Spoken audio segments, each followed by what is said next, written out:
Conselho de Altos Estudos da Câmara dos Deputados iniciou um estudo para definir as ações mais adequadas a fim de conferir capacitação tecnológica às micro e pequenas empresas. Já se identificou a alta taxa de mortalidade das micro e pequenas empresas que não conseguem inovar, porque se acham distantes das instituições que detêm o conhecimento. O CNPq, o Conselho Nacional de Pesquisas, cogita de criar um programa de bolsas voltadas para a extensão tecnológica a essas pequenas e microempresas. Para debater o tema, convidamos o deputado Ariosto Holanda, do PSB do Ceará, que é do Conselho de Altos Estudos da Câmara, e Carlos Aragão, presidente do CNPq. Doutor Ariosto, me diga uma coisa, esse programa de capacitação das pequenas e microempresas tem condições de ser executado no Brasil com eficiência? Por qual organismo? Qual organismo seria responsabilizado para levar essa extensão, esses conhecimentos a essas pequenas e microempresas? Você se lembra que o Conselho de Altos Estudos, ele concluiu recentemente um trabalho sobre a capacitação tecnológica da população. Então, nós identificamos um número de analfabetos funcionais muito alto. Tá? E conversando com o secretário da Ação Social, do Ministério do Desenvolvimento Social, só para você ter ideia, hoje 63 milhões de pessoas recebem o Bolsa Família. E que potencialmente essas pessoas, 63 milhões, recebem o Bolsa Família. Muito grande. Que custa qualquer coisa da ordem de 10, 12 bilhões, né, para o país. Então, essas pessoas... Eles são miseráveis, né? Então, a Câmara, fazendo uma reflexão, o Conselho de Altos Estudos, diz que quem divulga, quem distribui renda são as micro e pequenas empresas. Então, há que disparar um programa, não só de garantir a sobrevivência das micro e pequenas empresas que já estão estabelecidas e que a mortalidade é muito alta, porque você disse muito bem, que elas não conseguem inovar, e há que também fomentar a criação dos pequenos negócios. Tarcísio, a concentração de renda continua muito elevada, muito alta. O Brasil está perseguindo ser a quinta potência do mundo, mas em índice de desenvolvimento humano ele está caindo. Ele está na posição de 65ª e caindo para a 71ª. Foi bem. Então o Conselho enxergou, se a gente fizesse um programa envolvendo... 63 milhões de indigentes é mais de 30% da população. É uma relação muito expressiva, né? Aí nos vem a lembrança, por exemplo, tem um relatório da Unesco que ele dizia, olha, os nossos pesquisadores, nossos professores deviam abrir a porta dos seus gabinetes e ver essa pobreza que está aí. E perguntar, o que é que eu posso fazer para melhorar essa pobreza? Pois bem, aí eu digo, vamos inovar em questão de apoio à micro e pequena empresa, porque às vezes, quando se fala em micro e pequena empresa, se fala, vamos dizer, em SEBRAE. SEBRAE é uma instituição extremamente importante, mas ela trabalha muito na questão da gestão do financiamento.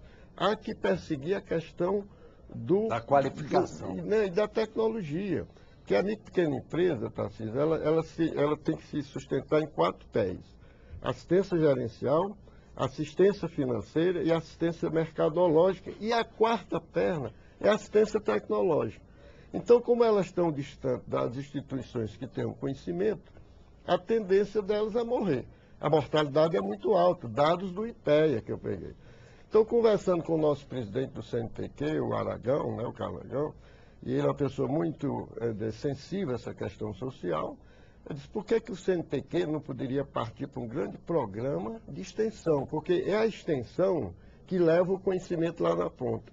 Leva aquele conhecimento que foi gerado nas universidades, nos institutos de tecnologia, e que esse conhecimento está na prateleira. Então, eu digo, vamos inovar aqui em termos de apoio às micro e pequenas empresas. Então, eu estou relatando esse estudo da capacitação das micro e pequenas empresas, onde o time que nós colocamos na mesa terça-feira foi o CNPq, foi a FINEP, foi o SEBRAE, né, foi o CGE. Vamos discutir os reitores dos institutos federais. FINEP é BNDE, né? Não, a FINEP é MCT, Ministério de Ciência e Tecnologia, né? E o O CNPq... BNDE, por que não botar o BNDE nisso? O porquê nós estamos pensando na... O BNDES ele trabalha mais na área de financiamento, né? Pois é. Financiamento, mas nós estamos tentando mais a parte de assistência tecnológica. Mas não há necessidade de financiamento para uma ação tão ambiciosa quanto esta, né? Não, com certeza. Aí o Conselho vai apontar no final, a gente vai terminar com um projeto de lei. Qual é o projeto de lei que nós vamos ter que definir para garantir assistência tecnológica às micro e pequenas empresas e criar também, induzir a criação de novas empresas. É o caso, por exemplo, o secretário de Política da Ação Social, ele colocou isso, né? Eu tenho 63 milhões e que eu preciso colocar esse pessoal para trabalhar. Então, é através dos pequenos negócios, das micro e pequenas empresas, aí quem tem conhecimento hoje é o sistema, né, de ciência e tecnologia para dar assistência tecnológica. E o CNPq aparece aí como na vanguarda do conhecimento. Né, Doutor Carlos Aragão, o senhor como presidente do CNPq, o senhor acha que um programa desse tem viabilidade, pode ser executado e chegar à prestação de assistência tecnológica a esses pequenos e microempresários, em sua grande maioria muito ignorantes? Olha, eu acho que tem sim. O CNPq tem uma preocupação atualmente, e essa preocupação é uma preocupação de todo o Ministério da Ciência e Tecnologia, né, com a questão da inovação. Não digo ignorantes, eu digo com pouca educação, com Ignorantes educação, no sentido do talvez nem desconhecimento. primária, né? Nem primária. Muitas vezes desconhecimento da série de instrumentos e oportunidades exatamente. que existem. Bom, o Ministério de Ciência e Tecnologia tem dado passos importantes no sentido de apoiar a inovação, né? Nós estamos convencidos de que é o caminho para tornar nossas empresas mais competitivas, para a gente poder disputar, né, um mercado globalizado, né? E o país teve um êxito inegável na formação de recursos humanos altamente qualificados. Ele tem uma produção científica importante, já é o 13º país em termos de publicações científicas, né? Tendo ultrapassado nações com muito maior tradição, né? Até porque, no caso brasileiro, o CNPq nasceu em 1951. Então, nós temos uma história razoavelmente recente de apoio institucional à pesquisa, né, à ciência, à tecnologia e à inovação. 60 anos. Exato. Faremos 60 anos no ano que vem, esperamos com uma grande festa. Bom, então esse é um grande desafio. Esse desafio da inovação, né, quando a gente olha os países industrializados, ele tem, digamos, nas micro e pequenas empresas, atores extremamente importantes. No caso brasileiro, nós podemos unir isso à questão social, porque a micro e pequena empresa, como já disse o deputado Ariosto Holanda, né, fornece uma alavanca para a ascensão social, para dar uma oportunidade, né, àqueles espíritos empreendedores, né, agora, que carecem de quê? De apoio. Esse apoio começa pela formação por ter gente qualificada. E aí o CNPq já dispõe de um leque de bolsas, né, destinadas à indústria. Nós temos bolsas de desenvolvimento tecnológico, bolsas de desenvolvimento tecnológico industrial, bolsas de extensão no país, bolsas do programa chamado de Recursos Humanos em Áreas Estratégicas, todas elas desenhadas para apoiar o pesquisador na indústria. Ou seja, fazer essa ponte entre a academia, né, e o setor industrial, o setor de serviços. O que o deputado está apontando é na direção de um programa, agora integrado, em que a gente possa disponibilizar... Específico, né? Exatamente. Para micro e pequenas empresas, que deverá ser construído em parceria com o SEBRAE, com o CNI, em suma, com os diversos órgãos, né, que se preocupam com essa questão. E, obviamente, o CNPq, por deter o conhecimento, né, de onde se encontra no país a qualificação, o recurso humano qualificado, ele é uma instituição natural para que um programa dessa natureza Agora é possa se legítimo desenvolver. supor que esse público-alvo seja um público-alvo quase que constante desse universo de 63 milhões de pessoas, a que se referiu o deputado Ariosto Holanda. Quer dizer, então é um público muito carente de educação básica e o que torna mais difícil a assimilação dos conhecimentos tecnológicos que essas bolsas poderiam oferecer, não é? Sem dúvida alguma. Há que se fazer um trabalho, e é um trabalho realmente de fôlego, né, no sentido de qualificar pessoas, né, para que esse apoio possa ser um apoio efetivo. Né? Agora, o que a gente dispõe no momento, né, é de uma série de instrumentos que vão permitir levar para micro e pequenas empresas gente mais qualificada, dar condições a que o micro e pequeno empresário possa, né, dispor de maior conhecimento, de maior capacitação tecnológica.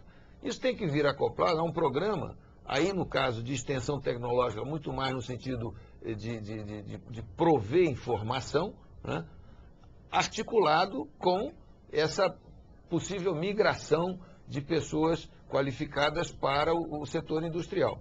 O Ministério tem também o Cibratec, Sistema Brasileiro, né, de Tecnologia, que consiste de redes, grandes redes espalhadas pelo país, e em 3 vertentes: inovação, serviços tecnológicos e extensão. Então, o que é preciso é que a gente acople o trabalho do Cibratec com essas grandes redes de extensão, né, um programa vigoroso de bolsas do CNPq direcionadas para micro e pequenas empresas, que, obviamente, aí nós vamos ter os diferentes níveis. Há micro e pequenas empresas que já estão num estágio um pouco mais avançado e que podem perfeitamente absorver pessoal qualificado, e outras que, obviamente, vão requerer um trabalho quase que de educação, né? Mas se nós integrarmos... Até de alfabetização. Sem sombra de dúvida. O importante é integrar todos esses instrumentos e ter um programa que seja direcionado para essas micro e pequenas empresas, que devem ser enxergadas como um importante instrumento, uma ferramenta de ascensão social, né, para que permitir, inclusive, que a questão da inovação seja muito mais disseminada. Talvez uma das formas eficientes de combater a desigualdade social. Essa. Não é verdade? Com certeza. Agora, será, deputado Ariosto, que não vai haver necessidade de recursos para um programa tão ambicioso? Com certeza. Por isso que o Conselho, você sabe que o Conselho, ele sempre que faz um estudo, termina com um projeto de lei e que está sendo bem sucedido. Por exemplo, o primeiro foi o biodiesel. O biodiesel terminou com um projeto de lei, hoje é um programa irreversível, está acontecendo, mas, como eu disse para o presidente Lula, não está como inclusão social. Porque é tipo do programa... São empresários que estão entrando. Então, eu sempre discuto isso. Por que é que aqueles pequenos produtores lá do interior, do norte, do nordeste, que tem as oleaginosas, aí uma ação de extensão do CNPq, contrato extensionista, via universidade, via os centros federais de ensino tecnológico, os institutos federais, você leva esse conhecimento para aquela população. E aquela população, então, absorve aquele conhecimento, você dá uma assistência para ele operar aquela usina, aquela máquina, e de repente, como eu demonstrei na época para o governo, se cada mini usina você coloca 2.000 famílias, você tem condições de produzir 8.000 litros dia, né? Então, se a gente fizesse isso em cada estado, botasse pelo menos 20.000 famílias, 3 milhões de pessoas estariam produzindo o que a Petrobras precisa. Então, são ações desse tipo, quer dizer, de planejamentos estratégicos, que você consegue distribuir a renda. Outra questão que eu sempre... Chegou a alcançar gente do interior pobre esse programa? Não chegou porque o governo realmente... Eu só consegui apoio do Ministério da Ciência e Tecnologia, que a gente conseguiu 5 bolsas, 5 mini-usinas. Do Aragão, quando era diretor da FINEP, conseguiu aprovar um, e nós estamos com essas 5 usinas lá no Ceará, né, tentando conversar com o MDA, que é o Ministério do Desenvolvimento Agrário, para ver se a gente, a partir da Associação dos Pequenos Produtores, a gente venha trabalhar. Aí tem que fazer cooperativa. Então, é um processo. Nós temos uma dívida social com o país muito alta, uma dívida de educação muito grande. Semana passada, Tarcísio, eu fiz um pronunciamento aqui na Câmara sobre ronda social, porque está todo mundo pedindo ronda policial. Eu digo, se a ronda policial for efetiva, porque a violência está alta, vai faltar presídio, porque vai prender muita gente. Então, ao lado da ronda policial, tem que ter a ronda social. E às vezes eu naquela ronda do quarteirão. Tem que ir as causas do fenômeno. Tem fenômeno, e você chega e diz, às vezes eu conversando com o policial, e diz, doutor, quando eu pego um jovem na marginalidade, o caminho é a cadeia, porque eu não tenho nenhum centro para ensinar esse jovem. É o seguinte, ontem a TV Record publicou uma reportagem mostrando que metade dos assassinatos em São Paulo é promovida, são promovidos pela polícia militar. Pois é. Eu sempre digo, o que é que você espera de uma família gente onde ninguém humilde, trabalha? Um rapaz foi brutalmente assassinado dentro de um quartel da polícia por PMs, lá em São Paulo. Agora, por que é que eu acredito nesse programa com a participação do CNPq? Porque eu estou imaginando o país. Tem que ser um programa que eu sempre digo, tem que ser ousado, porque a extensão territorial é muito grande. Mas hoje, por exemplo, nós estamos tendo uma oportunidade ímpar, que o presidente Lula definiu, ampliou, triplicou os institutos federais. As escolas técnicas federais, elas vão estar presentes hoje em 350 municípios. Ora, então você tem uma capilaridade muito grande. Se você, a partir desses institutos federais e das universidades que estejam, por exemplo, no interior, que é importante elas dão chamar, um instrumento de sobrevivência para o sujeito. E de conhecimento. Uma profissão. Então, você dá aquele instrumento de assistência tecnológica às empresas, induz a criação de arranjos produtivos, de incubadora de empresas, mas você precisa estar lá na ponta, lá na ponta. Então, hoje nós temos instrumentos importantes, as universidades, os institutos, e aí o CNPq, ele pode ser um carro-chefe disso. Eu estava conversando com o Aragão, eu copiei um modelo dos Estados Unidos. Sabe o que é que os Estados Unidos implantou? Em 50 estados, 350 centros de assistência tecnológica às micro e pequenas empresas, que ele chamava como fosse o posto de saúde da micro e pequena empresa. Então, aquele centro, o microempresário está com um problema no seu processo, no seu produto. Seu processo criativo. E de controle de qualidade do seu produto. Às vezes um agricultor no interior, que o solo não está produzindo mais, ele precisa do fertilizante, precisa do corretivo, e aí é onde chega a extensão. Então a gente tem que interiorizar esse conhecimento, né? Através das universidades, dos institutos federais que estão aí. Então eu diria, é um momento rico. E o Conselho de Altos Estudos está reunindo esse grupo para a gente definir essas ações. E, para mim, na minha visão, o CNPq, que também tem um desafio que eu considero importante, aquele, Aragão, de criar um banco de soluções. O banco de soluções é você ter, em algum ponto, que pode ser o IBICT, o Instituto Brasileiro de Informação, onde você possa tirar dúvida. Agora é preciso colocar verba no orçamento para custear um programa desse. Com certeza. Por exemplo, eu estava dizendo para o Aragão, o PL 7394, que é do Conselho de Altos Estudos, que já foi aprovado aqui na Comissão de Ciência e Tecnologia, Educação, Tributação e está na Constituição e Justiça, ele cria o fundo de extensão. Ele pega parte de dinheiro do FAT, parte do FNDCT, cria esse recurso do fundo. Eu digo, poxa, essa gestão podia estar no CNPq, para a criação das bolsas, de laboratórios, para dar essa assistência ao pequeno, porque o desafio é grande. Porque nós estamos cheios de exemplos bem-sucedidos, mas exemplos isolados. Nós estamos precisando fazer uma coisa, Tarcísio, que eu chamo massificar, porque os excluídos são muitos. E cada vez mais a concentração de renda está aumentando. Essa que é a triste verdade. Nós estamos num país desigual, e às vezes nós estamos tratando igualmente os desiguais. A política de São Paulo é totalmente diferente da política do Norte, do Nordeste, as nossas cidades são outras, né? Então, por isso que eu digo, quando ele fala, por exemplo, inovar é relativo. Inovar numa indústria de São Paulo é tecnologia de ponta, é nanotecnologia, é biotecnologia, mas às vezes uma inovação lá no sertão de Pernambuco, uma ação até de um pequeno produtor, você inova ensinando ele fazer um corretivo de solo, ensinando ele a aplicar um fertilizante para aumentar a sua produtividade, entendeu?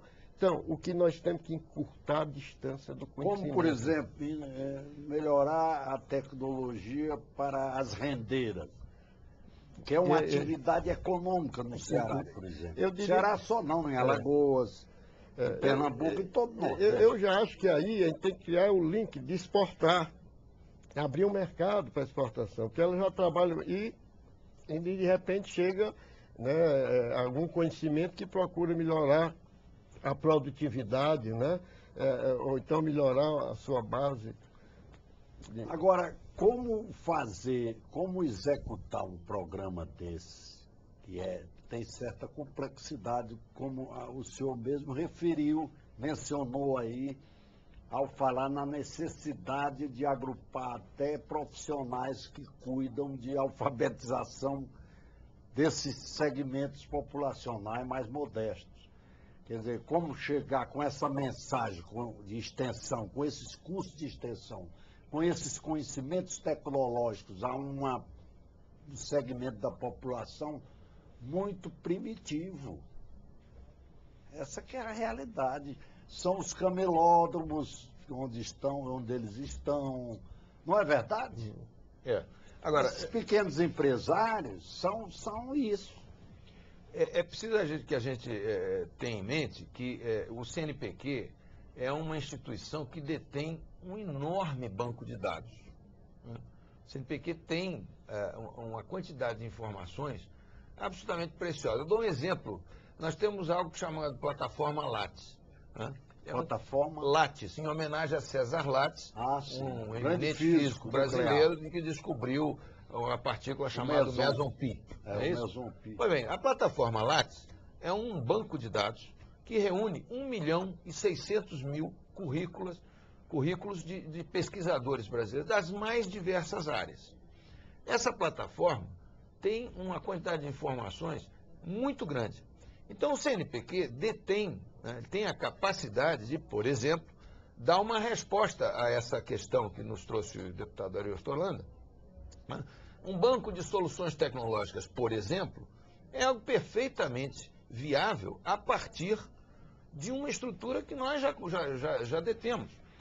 Nós não temos só a plataforma. A plataforma Lattes deu origem, por exemplo, a algo que chama-se o Portal da Inovação, que foi desenvolvido pelo Centro de Gestão e Estudos Estratégicos, que é uma organização social vinculada ao Ministério da Ciência e Tecnologia.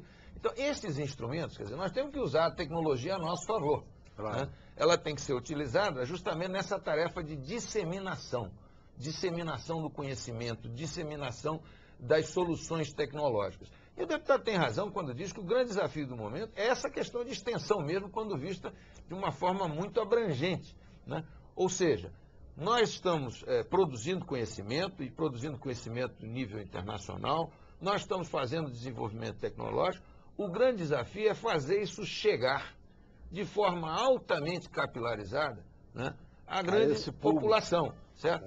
As pessoas que vão precisar dessas soluções. Esse público não usa computador, né?